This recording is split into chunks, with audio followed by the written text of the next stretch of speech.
সুপ্রিয় শিক্ষার্থীরা, আজকের ভিডিওতে আমরা খুবই ইন্টারেস্টিং একটি প্রবলেম সলভ করব। এটা রিসেন্ট কোশ্চিন বুয়েটের 25-26 সেশন থেকে। তো এখানে আমাদেরকে দুইটা সমধর্মী বল দেয়া আছে এবং তারা বিকর্ষণের কারণে এখানে ভার্টিক্যালের সাথে 60 ডিগ্রি কোণ উৎপন্ন করছে। তাহলে আমাদের চার্জ দ্বয়ের মান কত এটা আমাদেরকে বের করতে হবে। তো ফার্স্ট অফ অল আমাদেরকে চার্জ দ্বয়ের মধ্যবর্তী যে দূরত্ব সেটা আমরা ফাইন্ড আউট করে ফেলি। তাহলে চার্জ দ্বয়ের মধ্যবর্তী দূরত্ব এটা যদি থিটা হয়, তাহলে এই অ্যাঙ্গেলটা আমাদের হবে হচ্ছে টেনশন আমরা ধরলাম, তার টেনশন ধরলাম টি ধরলাম, এবং এটার দৈর্ঘ্য দেওয়া আছে 35 সেন্টিমিটার। তাহলে আমরা এটা এখন বের করে ফেলি। তাহলে 35 centimetre L is equal to 35 centimetre, এটাকে আমরা মিটার করে ফেললাম। মিটার করলে আমরা 35 ডিভাইডেড বাই 100 মিটার।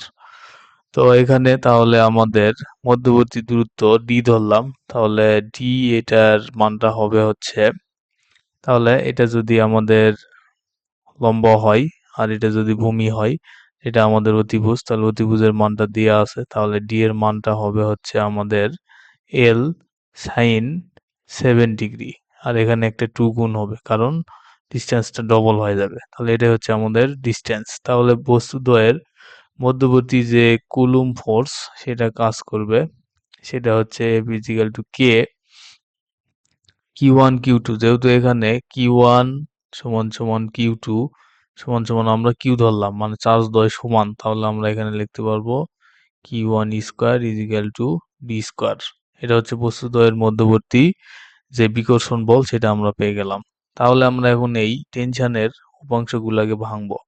একটা উপাংশ আসলে সরাসরি উপরের দিকে কাজ করবে এবং আরেকটা উপাংশ এই বরাবর বস্তুটাকে বিকর্ষণ করতেছে। তাহলে এটা যদি 7 ডিগ্রি হয় তাহলে এটাও 7 ডিগ্রি হবে। তাহলে এই বরাবর যেটা কাজ করবে সেটা হচ্ছে টেনশন ধরলাম টি কস থিটা, আর এই বরাবর যেটা আমাদের বিকর্ষণ বল কাজ করবে সেটা হচ্ছে আমাদের টি সাইন থিটা। তাহলে এখানে আর বস্তুটার ওয়েট সর্বদাই নিচের দিকে কাজ করবে mg, এবং বস্তুটার যে ওজন সেটা বলা আছে 1 গ্রাম।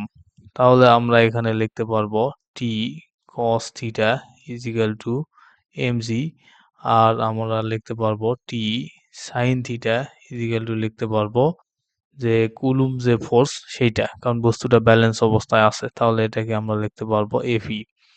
তাহলে আমরা যদি দুইটা ইকুয়েশনকে এখন ভাগ করি, এটা যদি 2 নাম্বার, এটা যদি 1 নাম্বার হয়, তাহলে 2 কে আমরা 1 দিয়ে যদি ভাগ করি তাহলে আমরা পাবো হচ্ছে T sine theta divided by T cos theta is equal to FE divided by MG. তাহলে আমাদের টি চলে যায়, তাহলে tan theta is equal to আমরা লিখতে পারবো FE divided by MG. Then FE আমরা লিখতে পারবো এমজি ট্যান থিটা। তাহলে এখান থেকেও আমরা এপি এর একটা ভ্যালু পাইছি, তাহলে এপি এর ভ্যালুটা আমরা এখানে বসাই দিই। তাহলে M G tan theta is equal to K Q square divided by D square. তাহলে এখানে আমরা এখন ভ্যালুগুলো সব বসাই দিব এবং এটা আমরা ক্যালকুলেট করব ক্যালকুলেটর থেকে। তাহলে M G tan theta is equal to আমরা লিখতে পারবো কে এর মান 9 into 10⁹ multiply Q square divided by আমাদের আসবে হচ্ছে ডি স্কোয়ার। তাহলে এখান থেকে আমরা ডি এর মানটাও এখানে আমরা জানি, ডি এর মানটা এই যে এখানে আমরা বের করছি 2l সাইন থিটা। তাহলে আমরা যদি বসাই তাহলে mg sign theta is equal two 9 গুণ 10⁹ কিউ স্কোয়ার, আর ডি স্কোয়ারের মানটা হচ্ছে আমাদের 2 ইন্টু এল এর মানটা হচ্ছে 35/100, এটাকে আমরা মিটার করলাম ইন্টু সাইন 7, এটার উপর হচ্ছে স্কোয়ার।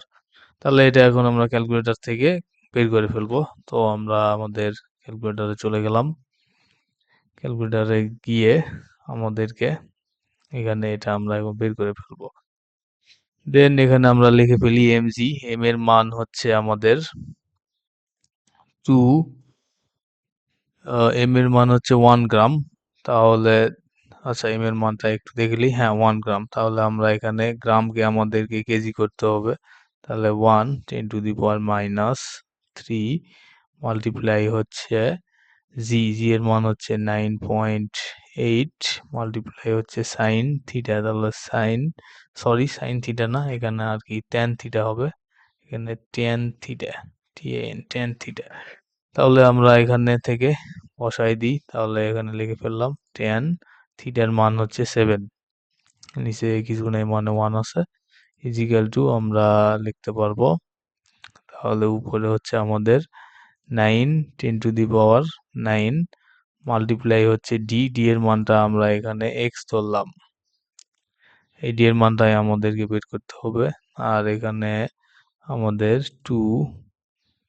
2 মাল্টিপ্লাই হচ্ছে আমাদের 35 ডিভাইডেড বাই 100 সেন্টিমিটারকে মিটার করতে হবে, মাল্টিপ্লাই হচ্ছে আমাদের সাইন 7, ওকে, এটা হচ্ছে আমাদের স্কোয়ার। তাহলে এখান থেকে আমরা এক্স এর ভ্যালুটা বের করে ফেলবো, একটু টাইম লাগবে। তো এক্স এর ভ্যালুটা আমরা পেয়ে গেলাম 3.12 ইন্টু 10⁻⁻, অতএব এক্স এর ভ্যালু মানে হচ্ছে এখানে আমাদের কুলুমের ভ্যালু 3.12 ইন্টু 10⁻⁸ কুলুম।